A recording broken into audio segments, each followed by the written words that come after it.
Hitherto the Turkish victories in Europe had been won over the feeble Greeks, but the Ottomans now came in contact with the far more warlike Slavonic tribes, which had founded kingdoms and principalities in Serbia and Bosnia. Amrad also menaced the frontiers of Wallachia and Hungary. The Roman See, once so energetic in resisting the early Crusades, had disagreed the progress of the new Mahometan power so long as the heretical Greeks were the only sufferers beneath the arms. But Hungary, a country that professed spiritual obedience to the Pope, a branch of Latin Christendom, was now in a peril, and Pope Urban V preached up a crusade against the infidel Turks. The King of Hungary, the princes of Serbia, of Bosnia and Wallachia leagued together to drive the Ottomans out of Europe, and their forces marched toward Adrianople until they crossed the river Maritsa at the point not more than 2 days' journey from the city. Lala Shahin, who then was in command of the Ottoman forces in Europe, was unable to assemble an army equal in numbers to that of the Confederate chieftains, who mustered more than 20,000 men. But the Christians, in the pride of assured victory, neglected all military precautions against their enemy, and suddenly, while they were all engaged in a nightly revel, the sound of the Turkish drums and fifes and the shouts of Allah were heard amid the darkness. Their active enemy was on them, and they fled in panic rout. They were caught, says Sa'adeddin, the Oriental historian, even as wild beasts in their lair. They were driven before us as flames are driven before the wind, till plunging into the Maritsa they perished in its waters. Such was the issue of the first encounter of the Hungarians and Serbians with the Turks, and centuries of further disaster and suffering to the Christians were to follow. A long list of battles won and towns taken by Amurad or his generals between the year of the Battle of Maritsa in 1363 and the year of 1376 may be found in the Turkish historians. In the last mentioned year, the capture of the strong city of Nisa by the Ottomans forces the Prince of Serbia to beg peace, which was granted to him on the conditions of supplying the tribute of the thousand.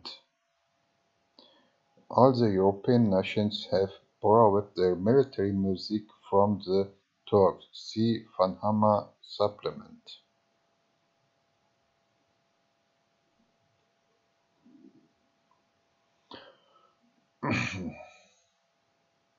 pounds of silver and 1,000 horse soldiers every year. Siswan, the king of the Bulgarians, had also taken part in the hostilities waged by the European Christians against Amurath, and he also was compelled to sue for mercy. Siswan disliked paying money and preferred to obtain peace by giving his daughter in marriage to the conqueror.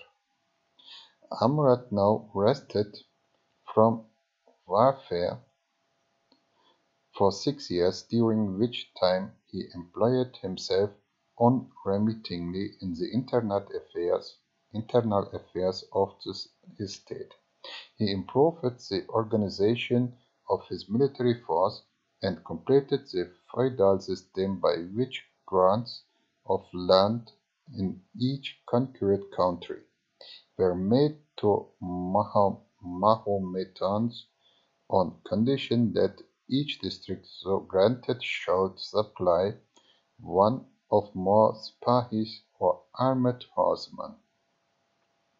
In time of war, these granted districts, or fiefs, were, as we may term them by applying to phraseology or medieval Europe, were classified into minor fiefs, called timars, and grand fiefs, called ziamats.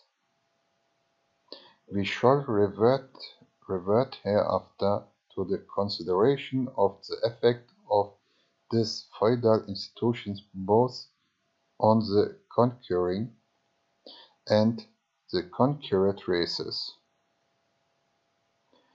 Amurath also formed out of the Christian subjects of his dominions a corps of camp followers called voynaks, and whom devolved all the humble and laborious duties of the barracks, the encampment, and the march, such as cleaning the stables and attending to the baggy wagons. The red color was now chosen for the banner of Sipahis and became the national color of Ottoman armies. During his season of peace, Amurath was still solicitous to extend his dominions, and he used for that purpose his political and diplomatic skill in forming such matrimonial alliances for members of his family as seemed to promise the future acquisition of new provinces. He married his eldest son Bayezid to the daughter of the Prince of Kiliman, a Turkish state in Asia Minor that adjoined the Ottoman territories in that country. The bride brought as her dowry a new kingdom to the throne of Osman. Amurath's own daughter, Nefisai, was given in marriage to the powerful Turkish prince of Karamania. Amurath himself and two of his sons at a later period permitted each of Byzantine princes to be added to their list of wives.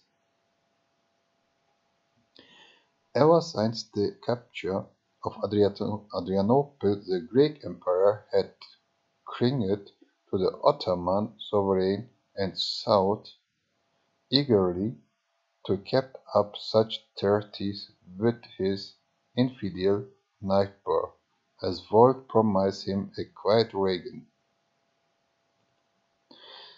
Thus, upon mere sufferance at Constantinople, but Pelagius hated him whom he feared, and the Greek emperor vainly, in 1318, underwent the expense and ignominy of voyage from Constantinople to Rome, where he sought by the most abject submissions.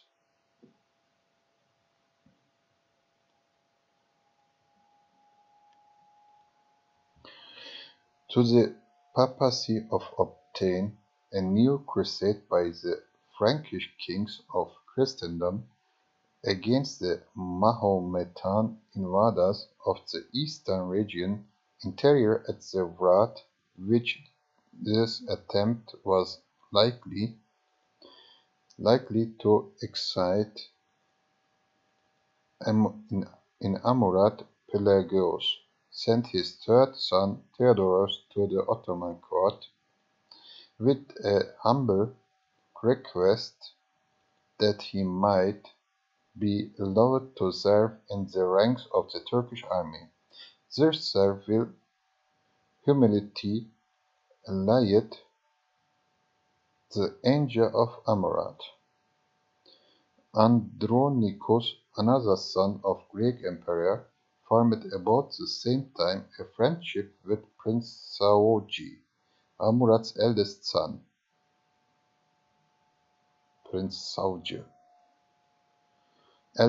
Which led to fatal results. The two young princes persuaded each other and themselves that they were neglected by their fathers, and that their brethren were unduly preferred to them. They seized an opportunity for insurrection given by the absence of Amurath from the Adriaponal, whence he had been summoned by the tidings of the disturbances in Asia, and during which he had left Saouji in command of all the Ottoman dominions in Europe. They openly revolted and established their joint camp near Constantinople, where Pelagius lay trembling in their threats. Amurath, on the hearing of the insurrection, instantly hurried back across the straits, and summoned the Greek emperor to appear before him to answer for his son's conduct. Pelagius earnestly reserved all participation in his shames, and that he might completely allay the suspicions of Amurath, he promised to join him in acting against their sons, and agreed that the rebels should lose their eyes for their crime. The Ottoman army then advanced to a little stream near Apicidio. Behind the insurgent princes had taken post. At nightfall, without any escort, Amurath spurred his horse across the water and called out of the soldiery in the rebel camp, and returned to their duty upon promise of pardon. At the sound of the well-known voice of their old sovereign, which had so often cheered them to victory, the troops of Saouji deserted the two princes, and flocking round Amurath, implored forgiveness for the treason which they had been led into by his viceroy. Saouji and Andronicus escaped into the town of Didymotica with a small band of Turks and of young Greek nobles, who had taken part in their plot. They were besieged and starved into surrender. Amurath had his own son led before him, and after the prince's eyes had been put out so that the agreement between the imperial sires might be kept, Sauji was beheaded in his father's presence. The young Greek nobles were tied together in knots of 2 or 3 at a time and flung into the river Maritsa, while Amurath sat by and smiled with grim satisfaction at the rapidity with which they sank beneath the waves.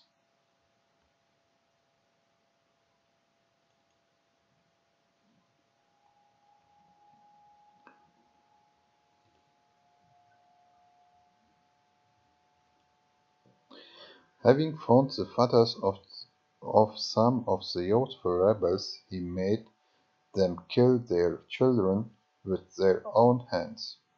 2 parents refused the horrible office and were themselves slain for their disobedience. When his vengeance had been satiated by these spectacles, Amurath sent among Andronicus to chain to his father, and bade Pelagius deal with him as he himself had dealt with Sauji. The Greek emperor, deriding his stern ally, caused his child's eyes to be scaled with burning vinegar. Amurath was pleased to consider this a sufficient obedience to his behest,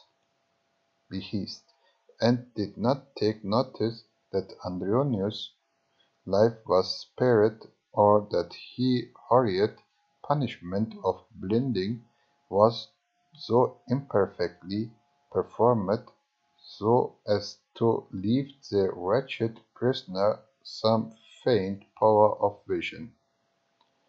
Notwithstanding the Ottoman ruler's policy in forming and bond of marriage between his house and that of the Turkish ruler of the Karamania, a war broke out in 1387 between these 2 powerful rivals for the headship of the Turkish race in Asia Minor.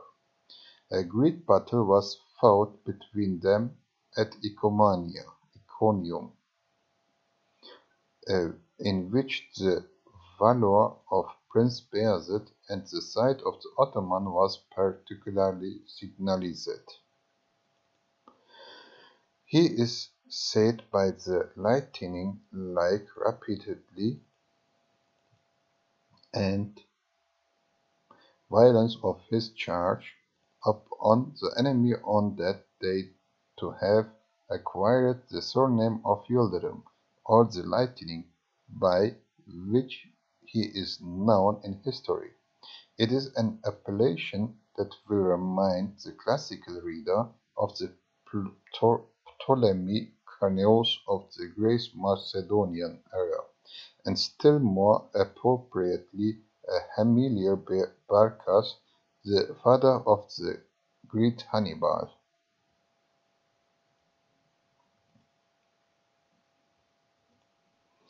The Caramanian prince was utterly defeated at Iconium, and owed the preservation of his life and kingdom to the interposition of his wife, who succeeded his claiming the anger of the victorious father, and induced him to be satisfied with his defeated rival, acknowledging his superiority and kissing his hand in token of submission. Amurath dismissed his army and repaired to Brosa,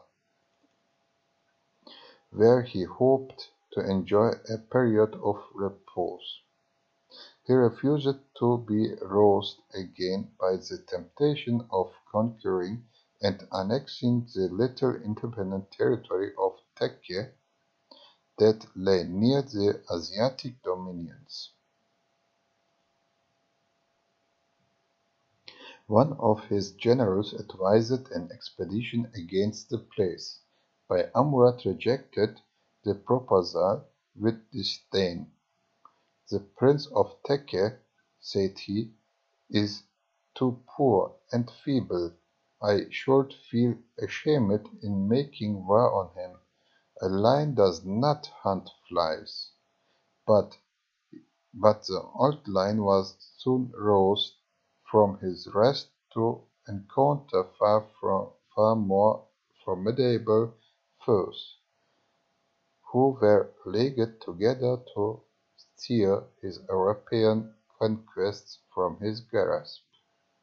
The Ottoman dominions in Europe at this time, 1388, comprised nearly the whole of ancient Thrace and modern Rumelia.